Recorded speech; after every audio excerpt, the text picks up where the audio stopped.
Hi, welcome to Jade Gaming. Today we're going to be doing, I'm going to flip through and I'm going to review the Advanced Encounters Alternate Objectives book by Sneak Attack Press. I funded this through Kickstarter, and it's available through like the RPG Now and those that group of sites that support indie-developed role-playing game supplements. It's available as a PDF as well as a softcover book. It's thin, but it's not nearly so much the direct content as the concepts that this provides that are great.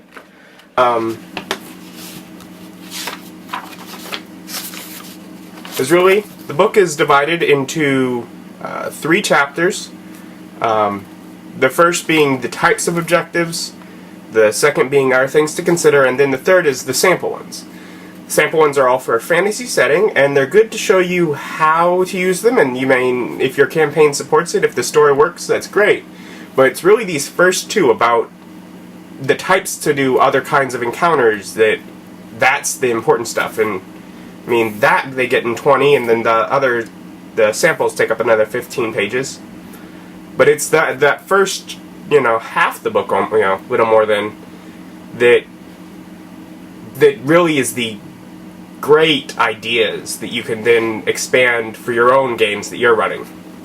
It begins, with about the book, which goes over what are alternate objectives and why to use them. Which, I funded this book when I was running a D20 Modern game, not that long ago actually. Still love that system. But I was doing weird things with encounters. I was having, where really they didn't have to defeat the monster would go away. They had to save the citizens before they died. Or they had to break into a room. So they had, really they were fighting monsters in these situations, or creatures, or people. It was urban arcana, so monsters a lot of the time. But, so they were fighting them, but that wasn't what would win them the encounter. They had to achieve something else, or essentially. And that is, when you go into objective types, the first one actually is achieve. And they go over different things. Skill checks are involved. Whether or not, do they have to make, for each part of the objective, do they have to do one action, or is it they have to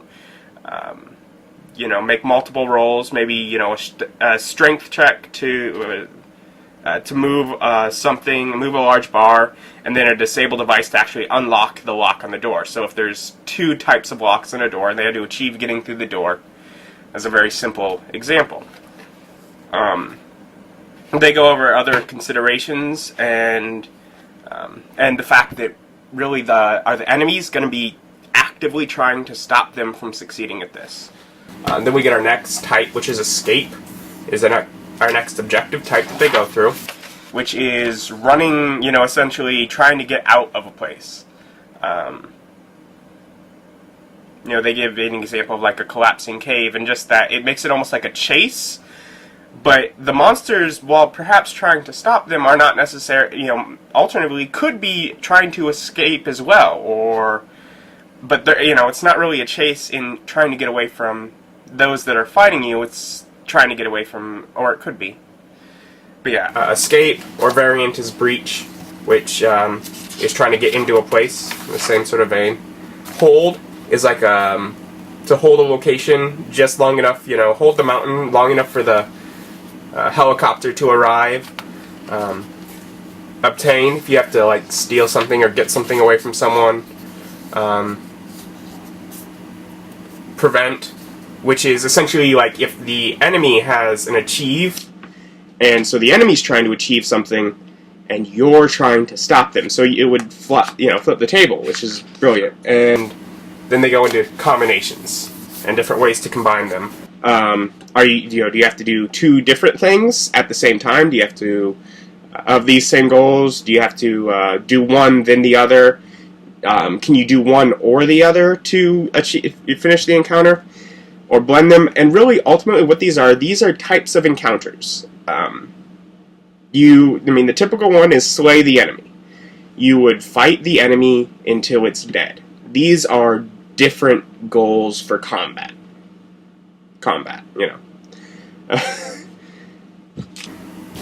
So, and then they go into Chapter 2, other considerations, and the first one is brilliant because it's important. Make sure that at least the players, but preferably the characters, know what they have to do to win the encounter. Because they're so used to just trying to kill the bad guy. Especially depending on if that's what your campaign has been every combat.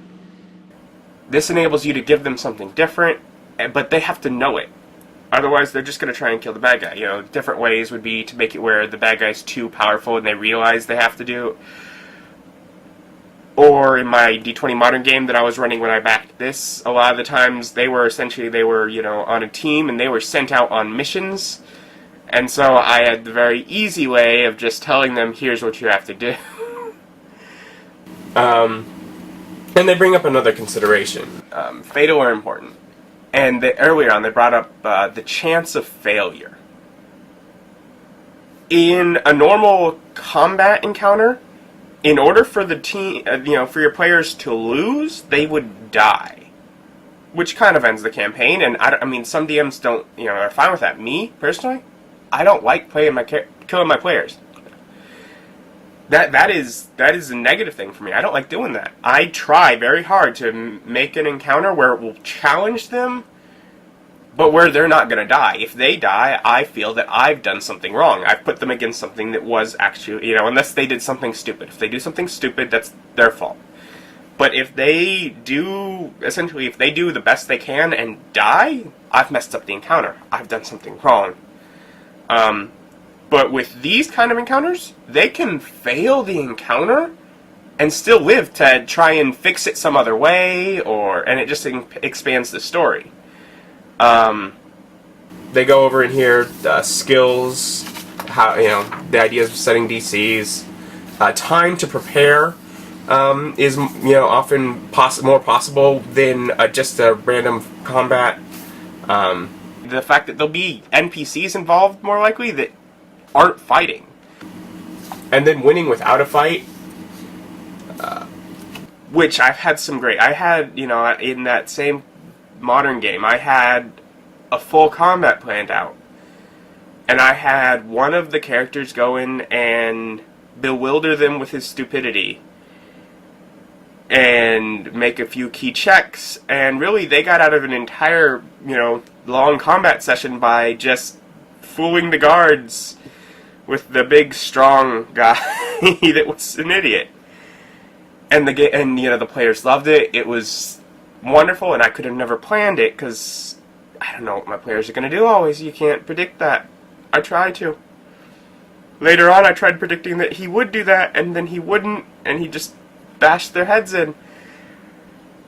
But those are the times where, you talk about that game session months later. Then we get into our sample encounters. We have a few of these. They have, and I'll go a bit more into the first one here, necklace stealing. And it begins with a few different, how to set it up, adventure hooks for different kind of campaign ideas, possibly. The ability for the players to prepare, and different things, essentially, that they can, that it's predicting, here's what might happen. It has stat blocks for the people involved, and it has a map of the location, the tavern where they're trying to steal it. It's that little setting, and it's pretty much everything you need. Depending on your story, it may even have how to tie it into your story, or you may have to come up with that on your own.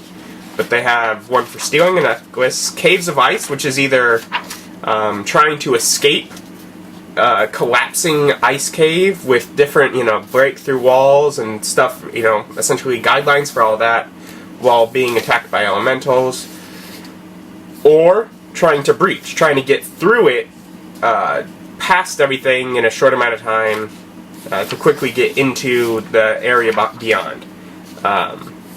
The arson is a burning warehouse. The assassination is in a forest path. Your job to prevent an assassination from happening. Escape the City of Brass is they have to activate a portal while waves of enemies are coming to combat them, and they just have to keep, they have to activate the portal to teleport out. Or Fallen Angel, which is trying to either, which this one could be either, it's sort of two ways of completing. You could either kill and just do combat like normal, or you can use skill checks and redeem the Fallen Angel, who's leading some devils on a series of, I think, floating rocks is what the setting is, and they have different heights. And it's, of course, in the open game license. So they do have, a handful of pre-made, here's how to use these, these kind of objectives. But it's really the guidelines and the suggestions for how to plan them yourself. They just helped me to think more. I thought of the ideas for Achieve, but some of the other ones were just ideas that I hadn't considered. It's available. I have the Pathfinder compatible one. It's also available for 4th edition. I think that largely affects the sample encounters, because ultimately, as far as the general ideas for what to do and different kinds of encounters, could work on pretty much any system that often uses combat for ways to do non-combat encounters. Certainly, any D20 based that sort of similar style system. But I'll link to where to get it. Check it out. It's a small book, but especially if you get the PDF, which if you're just going to use it for planning out your own encounters, the PDF usually would work just fine. Or it's available for a little bit more as a soft cover. But it's pretty reasonable and has some great ideas. Expands on a lot of things, just into some great detail of considerations. So, to help you prepare for what your players might do when put in a certain situation. Check it out, and have a great day.